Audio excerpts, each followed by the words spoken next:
kababayan. So heto na nga mga ka-netizens. Just 3 days ago, Friday, November 14, biglang sumulpot ang nagtatagong si Zaldico para sa kanyang part 1 na di umano'y bombshell expose. Napautot lang pala.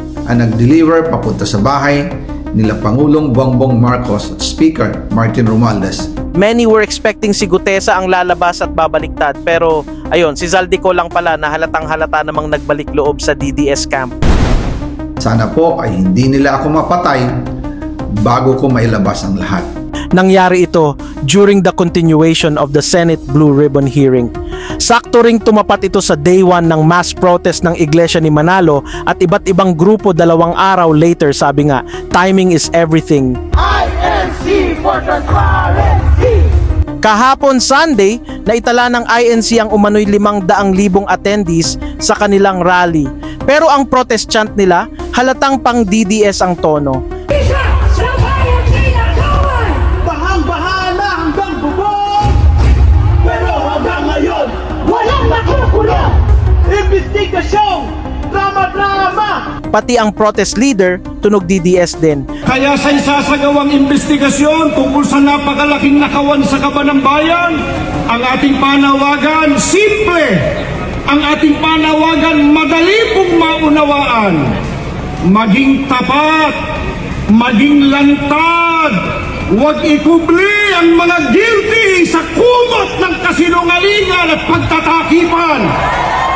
Marami tuloy ang nagtataka kung si Rodante Marcoleta ba ang pinapatungkulan ng kanyang sobrang ipokritong public rant. Nakakabahala mga kababayan. May ilan sa mga nasa gobyerno, media, mga abogado at maging ilang political analysts na matatalino sana, may kakayahan magpaliwanag ng tama at totoo, ngunit tila nais baluktutin ang batas. Then today, ayan na nga, lumabas si Pionatic Sara Duterte na parabang siya ang bida at main character ng political drama na ito. She takes a direct jibe at President Bongbong Marcos, claiming he now faces a profound crisis of confidence. Dahil sa takbo ng flood control investigations, panoorin ang kabuuan ng scripted speech ni Piona na feeling bida na naman. Halatang halata, Ouster Plot ang title ng dramang to.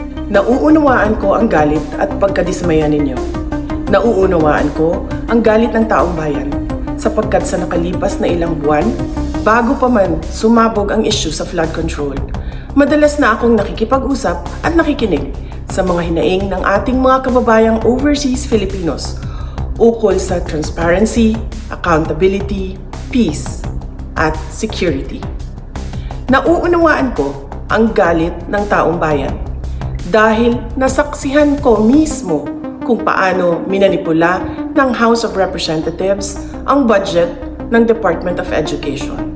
Sa halip na sundin ang listahan ng DepEd upang matugunan ang malalang kakulangan sa classrooms, misulang ginawang pork barrel ang pondong nakalaan para sa kabataang Pilipino at pinaghati-hatian ng mga kongresistang malapit sa mga makapangyarihan. Pinili kong huwag sumali sa panggagago sa taong bayan. Sa aking pagbitiw bilang kalihim ng DepEd, ininda ko ang kaliwat kanan na atake kasama na ang impeachment para lamang mapagtakpan nila ang katiwalian sa 2025 budget. The President now faces a profound crisis of confidence, especially in the way these corruption investigations are being handled, which appear to lack both direction and resolve. We also seek clear answers on how a budget that deprived Filipinos of billions and billions of pesos was approved under his watch. Kaisa ako ng milyong-milyong Pilipino na dismaya at nandidiri sa pamahalaang lulong sa insekuridad at walang kabusugang kasakiman. Ang karapatan nating magsalita at magpahayag ang sandigan ng demokrasya.